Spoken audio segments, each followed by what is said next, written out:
నమస్తే అండి, welcome to my channel Lakshmi Ramana recipes. ఈరోజు మనం మంచి రుచికరమైన కరకరలాడే ఒక మసాలా వడ రెసిపీని ప్రిపేర్ చేసేసుకుందామండి. మామూలుగా మనం ఈ మసాలా వడని ఈవినింగ్ స్నాక్గా చేసుకుంటూ ఉంటామండి. చాలా టేస్టీగా ఉంటాయి.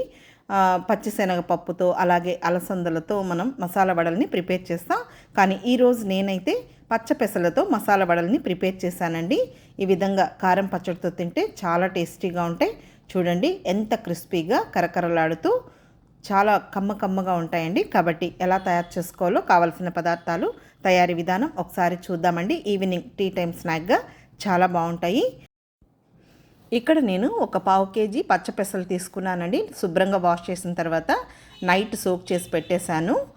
లేదు ఒక 5-6 గంటలన్నా ఈ పచ్చపెసల్ని మనం నానబెట్టుకోవాలి. నేను నానిపోయిన తర్వాత ఆ నీళ్లు వంపేశాను. ఒక మిక్సీ జార్ తీసేసుకొని ఈ పచ్చపెసలని ఒక 2-3 సార్లుగా కొంచెం బరగ్గా ఉండేటట్టు మిక్సీ పట్టేసేసుకోవాలి. రోల్ అవైలబుల్ ఉన్నవాళ్ళు రోట్లో కూడా కొంచెం ఈ విధంగా వేసేసుకోవచ్చు. ఇప్పుడు మిక్సీ పట్టుకున్నదంతా కూడా ఈ విధంగా ఒక గిన్నెలోకి తీసేసుకోవాలి. నేను ఆ మిగిలిన పచ్చపెసలన్నింటిని కూడా మిక్సీ పట్టేసేసాను. చూడండి, పిండి అనేది ఈ విధంగా ఉండాలి. ఇప్పుడు ఇందులో ఒక 2 పెద్ద ఉల్లిపాయల్ని చిన్న ముక్కలుగా కట్ చేసుకొని, కొద్దిగా కరివేపాకును కూడా సన్నగా చాప్ చేసి వేసుకొని, ఒక 4 పచ్చిమిరపకాయలు కూడా చిన్న చిన్న ముక్కలుగా కట్ చేసి వేసుకొని, ఒక గుప్పెడు పుదీనా ఆకుల్ని, ఒక గుప్పెడు కొత్తిమీర ఆకుల్ని సన్నగా చాప్ చేసి వేసేసుకోవాలి. అల్లం వెల్లుల్లి పేస్ట్ ఒక 1/2 టీ స్పూన్ వేసేసుకొని, 1 టీ స్పూన్ సోంపు వేసుకోవాలి. ఈ మసాలా గారెల్లో ఈ సోంపుతోనే ఫ్లేవర్ అనేది చాలా బాగుంటుంది. తర్వాత రుచికి సరిపడా సాల్ట్ వేసుకోవాలి. నేను అల్లం వెల్లుల్లి పేస్ట్లోనే కొద్దిగా లవంగం, దాల్చిన చెక్క వేసి మిక్సీ పట్టేసేస్తానండి. సో అందుకని నేను దాల్చిన చెక్క, లవంగం పొడి వేయలేదు. ఇప్పుడు ఇదంతా కూడా బాగా కలిపేసేసుకోవాలి. మామూలుగా మనం పచ్చిశనగపప్పు అలాగే అలసందలతో మసాలా గారెలు చేసుకుంటూ ఉంటాం కదా అండి. ఈ విధంగా మనం పచ్చపెసలతో మసాలా గారెలు చేసుకుంటే చాలా కమ్మగా కరకరలాడుతూ చాలా టేస్టీగా ఉంటాయండి. ఇప్పుడు ఇదంతా కూడా పిండి రెడీ అయిన తర్వాత ఒక గిన్నె తీసేసుకొని ఒక తడిగుడ్డని తడిపేసేసుకొని పైన వేసేసుకోవాలండి.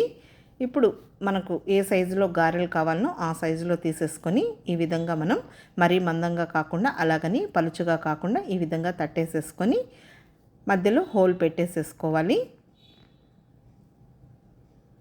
చూడండి, ఈ విధంగా మనం గారెలు అనేది తయారు చేసేసుకోవాలి. ఇప్పుడు స్టవ్ వెలిగించుకొని ప్యాన్ పెట్టుకొని డీప్ ఫ్రైకి సరిపోయినంత ఆయిల్ వేసుకోవాలి. ఆయిల్ ఏం మరీ ఎక్కువ అవసరం లేదండి, ఈ మాత్రం అయితే సరిపోతుంది. ఇప్పుడు నూనె కాగిన తర్వాత ఫ్లేమ్ని తగ్గించుకొని ఇంకా ఇవి గారెలు తట్టేసేసుకొని వేసేసుకోవాలి. ఇప్పుడు హై ఫ్లేమ్కి మీడియం ఫ్లేమ్కి అడ్జస్ట్ చేసుకుంటూ ఈ గారెలని మంచి కలర్ వచ్చే వరకు ఫ్రై చేసేసుకోవాలండి. హై ఫ్లేమ్ పెట్టామంటే త్వరగా మాడిపోతాయి, టేస్ట్ బాగుండదు. కాబట్టి అడ్జస్ట్ చేసుకుంటూ మనం మంచి కలర్ వచ్చే వరకు ఫ్రై చేసుకోవాలి. మనం ఈ పొట్టుతో కూడా చేస్తున్నాం కదా అండి ఈ వడలు, కమ్మగా కరకరలాడుతూ చల్లారిన తర్వాత కూడా అలాగే క్రిస్పీగా ఉంటాయండి. ఈవినింగ్ టీ టైం స్నాక్గా చాలా బాగుంటాయి. ఇప్పుడు చూడండి, ఇవి మంచి కలర్ వచ్చే వరకు ఫ్రై అయ్యాయి.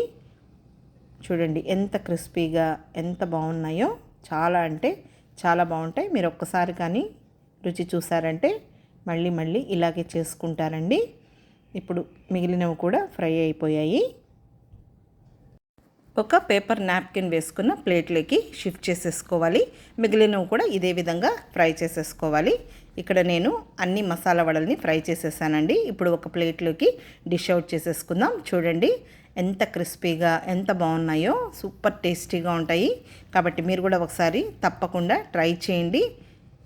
ఈవినింగ్ టీ టైం స్నాక్గా చాలా బాగుంటాయండి. లేదు పప్పు, సాంబార్, రసం అలా చేసుకున్నప్పుడు కూడా మనం సైడ్ డిష్గా ప్రిపేర్ తినచ్చండి. ఇప్పుడు ఒక కప్పులోకి నేను కారం పచ్చడిని డిష్ అవుట్ చేస్తున్నాను. ఆల్రెడీ నేను ఈ కారం పచ్చడిని కూడా వీడియో అప్లోడ్ చేశానండి. మేమైతే ఈ విధంగా కారం పచ్చడితో తింటాము, చాలా టేస్టీగా ఉంటుంది. చూడండి ఎంత క్రిస్పీగా ఉన్నాయో కదూ. మీరు కూడా ఒకసారి తప్పకుండా ట్రై చేయండి. మళ్ళీ ఎలా వచ్చాయో కామెంట్ చేయండి. ఈ వీడియో మీకు నచ్చితే లైక్ చేయండి, షేర్ చేయండి. కొత్తగా చూస్తున్న వారైతే నా ఛానల్ని తప్పకుండా సబ్స్క్రైబ్ చేసుకోండి. ఇంకొక మంచి వంటతో మళ్ళీ కలుద్దాం.